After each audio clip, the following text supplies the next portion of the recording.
Thank you, Mr. Speaker. Mr. Speaker, I rise because one of my colleagues on the other side of the aisle has introduced legislation to award the Congressional Gold Medal for heroism to Mr. Daniel Penny for choking a man to death on the New York City subway. Just the other day, a New York City jury found Daniel Penny not guilty of the chokehold death of Jordan Neely. And to think that members of this body would consider the circumstances of this case to be anything other than a complete tragedy for everyone is cruel. When a young man is suffering from a mental health breakdown and loses his life at the hands of a 24-year-old veteran who is probably also suffering from a particular set of challenges, there is absolutely nothing to celebrate here. And to say this, Mr. Speaker, because even the prosecutor said that Mr. Penny went too far. Mr. Neely was not just a Michael Jackson impersonator who was crying out, both hungry and thirsty. Mr. Neely was also a distressed person on a train, or some kind of public nuisance as what was described. He was someone's son, he was somebody's friend, and no less a part of the fabric of this American mosaic as any one of us who rightfully stand here today. And yes, no one could deny that Jordan Neely had challenges, but who among us do not have people in our districts who are suffering from all kinds of struggles and setbacks? Each and every one of us represent people who are wrestling with the vicissitudes of life each and every day. And yes, like millions of Americans, Jordan Neely was homeless. He struggled from mental illness after his mother was murdered in 2007. But in spite of all of his challenges, Mr. Neely was a human being.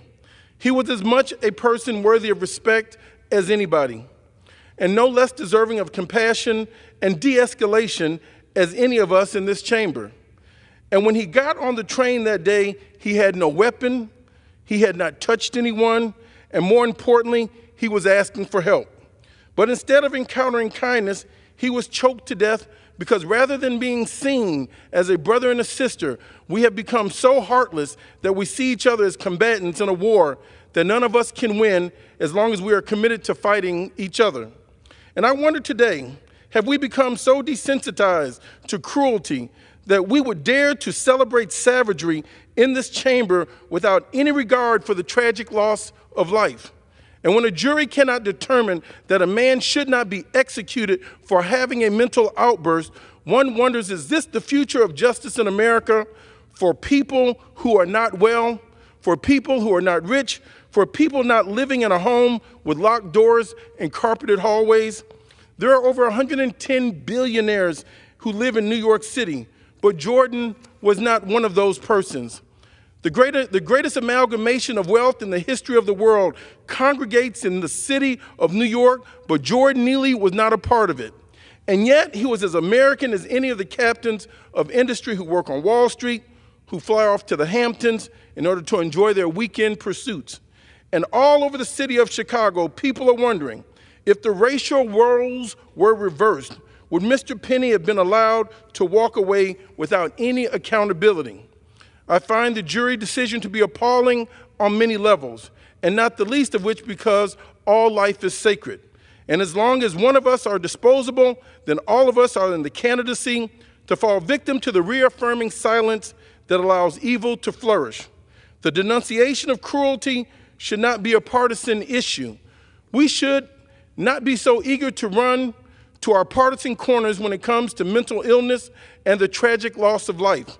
I say to my colleagues and to the American people, there should be no medals for this act. There should be no knee-jerk partisan celebration that degrades the life of a man suffering from mental illness by making a mockery of his death. I hope in the days to come, all of us will do whatever we can to inspire our constituents to find a more excellent way.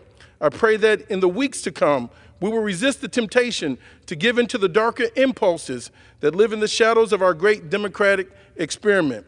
And we will, in the best of our ability, work to ensure life, liberty, and the pursuit of happiness for all who make this country their home. I yield back.